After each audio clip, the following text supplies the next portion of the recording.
राम राम दोस्तों। यदि आप किसान हो या किसान सम्मान निधि के पात्र हो तो यह खबर आपके लिए है। प्रधानमंत्री किसान सम्मान निधि में एक जरूरी अपडेट आई है। जिन किसानों को 11वीं किस्त के बाद पीएम किसान निधि का कोई भी पैसा नहीं मिला है वे उसे पा सकते हैं।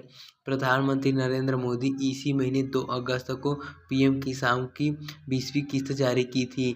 इसलिए जिन किसानों की किस्त रुक गई है वे अपने डेटा को दुरुस्त कराकर 12वीं से सीधा 20वीं किस्त तक के 18,000 रुपये एक साथ पा सकते हैं। जी हाँ, इसके लिए आपको अपने दस्तावेज दोबारा वेरिफिकेशन कराना होगा। कृषि राज्य मंत्री रामनाथ ठाकुर ने बताया कि जो किसान समय पर आधार सीडिंग या ई-केवाईसी और अपने औपचारिकताएं पूरी नहीं कर पाए थे उनकी किस्तें अस्थायी रूप से रोक दी गई है। अब जैसे ही किसान ये प्रक्रिया पूरी कर लेते हैं उन्हें रोकी गई सभी किस्तें एक साथ जो कि उनके खाते में डाल दी जाएगी। कृषि मंत्रालय के मुताबिक अगस्त 2022 से नवंबर 2022 जो कि 22 में भूमि सीडिंग को अनिवार्य रूप से जो कि कर दिया गया है। इसके बाद से दिसंबर 2022 से मार्च 2023 तक आधार वेस्ट पेमेंट जरूरी कर दिया गया है। वहीं अप्रैल से जुलाई 2023 से ई-केवाईसी को अनिवार्य जो कि बना दिया गया है। इन तकनीकी बदलाव के कारण कुछ राज्यों में लाभार्थियों की संख्या अस्थायी रूप से कम हो गई है। हालांकि मंत्रालय का कहना है कि यह कमी सिर्फ उन राज्यों में अधिक देखी जिन्होंने समय पर दस्तावेज सत्यापन की प्रक्रिया पूरी नहीं की।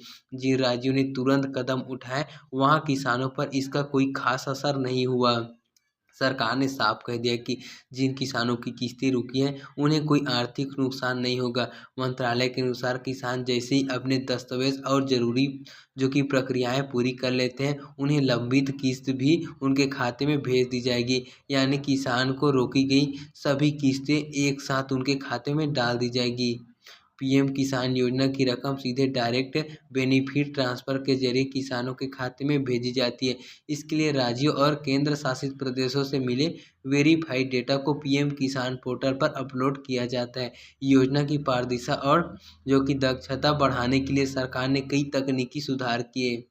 इसमें पीएफएमएस, यूआईडीएआई और इनकम टैक्स डिपार्टमेंट से data integration, ration card database से मिलान, यूआईडीएआई पोर्टल पर मृत्यु के बाद निष्क्रिय किए गए आधार की पहचान और डुप्लीकेट खातों की जांच शामिल है। हालांकि इतने बड़े पैमाने पर लाभार्थियों के हटने को लेकर किसान संगठन ने नाराजगी जताई। भारतीय किसान यूनियन के अध्यक्ष हरिंदर सिंह लखोवाल ने कहा कि केंद्र सरकार किसानों के साथ सौतेला वाला व्यवहार कर रही है। उनका आरोप है कि पहले जहां केंद्र ने राज्य का ग्रामीण विकास फंड रोक दिया, अब किसानों की आर्थिक मदद पर भी रोक लगाई जा रही है।